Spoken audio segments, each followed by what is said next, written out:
What's going on, fellow Gundam fans? My name is Scooter Oyster, and welcome to another review. Today, we're going to review the Fawn Farsia from the Gundam Age.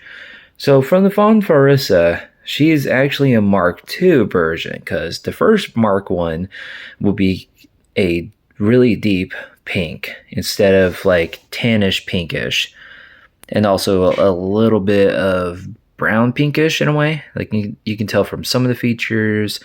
If it's the Mark One, you'll see like white and pink, or deep pink, kind of like this kind of color pink on the case. Um, so the first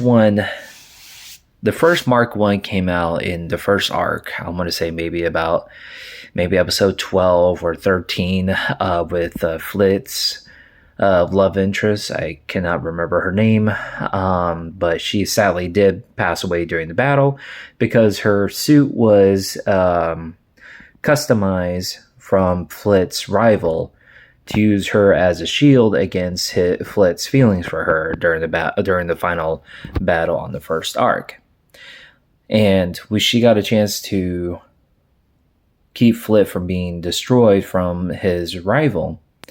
Sadly, that cost her life, and after her death, it awakened the X-Rounder abilities within Flitz. Basically, X-Rounder is kind of like a new type, a newer name for new type, but in a different Gundam era. Now, when we jump off on the third arc, we get to see this Mark II show up. I want to say maybe 3 or maybe 5 episodes in, or maybe 6. Can't remember. So the Vegans made different customization on this mobile suit. So it still has the same body features on the first Mark One. The head's still the same. The shoulder shields are the same. The fins are the same. Basically, the whole thing is the same thing, just different coloring. And also, the pilot is a second command with Zayhart. Zayhart in Age series in the second arc, he becomes a kind of like a Char apprentice in a way, but a Char lookalike character.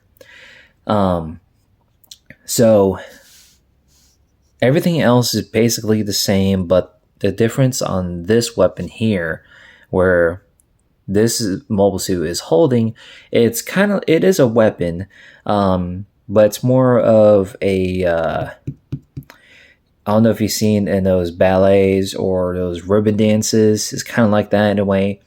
So this, I want to say Tonfa, not Tonfa, but the scepter. There we go. I'm going to say scepter. This scepter is able to shoot out a beam whip, kind of like how Nobel Gundam G Fighter was using with her beam sabers. Like she could choose to have her beam sabers to be like a beam whip or a ribbon beam saber, or to a regular beam saber, which I'm assuming it might do with this scepter here. Now, the funnels, well, I call it funnels, but in the different Gundam universe, they'll call it like gun bits or G bits, or just bits in general. For me, I just consider calling them funnels because they're kind of like new type manufactured special weapons. On this model, it comes with 5, so it's up to you if how many strings you can cut off with, so that you can make multiple on your frame. It does come with a deep pink and a tannish pink stand, so that if you want to give her like this kind of posture. And also, this little thing is actually her melee weapon. Sorry if my fingers are fat right now. So this little thing is equipped to her back hip, basically her tailbone, which in the show, most of the time the Vegan mobile suits, their blades would always be on their backside of their tailbone. Basically, they are tails. It's just that they're swords in a way. So this is a small one, since it's a small figure, more female-like, feminine in a way, which it is a feminine mobile suit. and also a spare hand too, which is a regular hand. While now that little black nub right there is actually where their beam, I want to the beam, not their beam rifle, but I'm going to say beam Vulcans. And then the hand you can actually put, if you see that little dark crevice or hole where my thumbnail is next to, it's actually a spot where you can put your beam saber in, which is interesting. And also another weapon too, besides the scepter, the funnels, the blade, and the nozzles, is that also in the chest area, that is where her beam, kind of like a beam cannon, kind of like how Buster or some of the other bubble suits that have like a Buster cannon or a laser cannon, not as strong as a battleship's beam cannon, but at least close enough. Now this model is premium. I'm not too certain if it will show up on Premium Bandai, but it is on eBay.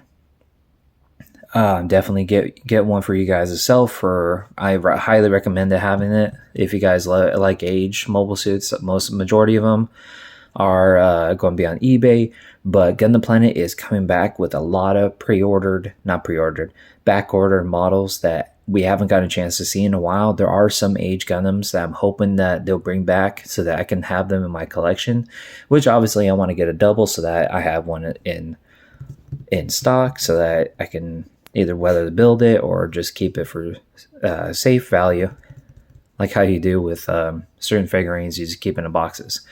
But continuing on the story on the Age series, unfortunately, the pilot did meet her end in the final battle. The second in command of her with Zayhart is that she did had a thing for Zayhart for a bit.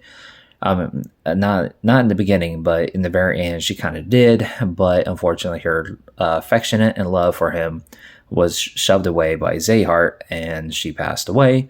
And sadly, not too long ago, Zayhart actually lost and died in the battle too. Now, there are some models, some mobile suits in this Age series that I wish they had brought them back. Not brought them back, like make scale models of them, whether it's real grade or high grade. I'm honestly, preferably, I'm a high grade fan, but I need to put myself out there more with real grade or master grade or even perfect grades. I definitely want to get them. The only sucky thing with me is that my my budget wise can't go that much on a single model. Like say if I decide to go buy a different grade model and turn out that model is like $150, and I'm like, whoa, I could actually with all that I can buy like maybe 5 or 6 high grade models with that money. But enough of me rambling. So definitely have the recommendation for you guys to have this. Again, it's going to be on eBay, unless you want to wait for Gundam Planet to bring along in their selection. It's up to you guys, but it won't be the premium model. Ooh, I smacked that. It won't be the premium model. It'll be just a regular pink, the Fawn Farsia. And if you guys do want the premium model, highly best chance is to get it for on the eBay. That's where most of my premium Bandai models I got are through eBay. They may be pricey and depending on the seller, but honestly, it's a bit worth it. And if you guys like the video, give it a thumbs up. If you guys want to subscribe and then keep up a notification on any future videos, hit that subscribe button. Oh, also, I have recently started my gaming channel finally. I'll put it down in the description so that you guys can take a look at it. Right now, I have posted 2 complete playlists of games. There's another playlist right now that I'm going to be playing. Hasn't been finished yet, but I'm making videos and posting them at the same time. I'm going to be posting some today. And as usual, guys, I will see you in the next review. Bye-bye.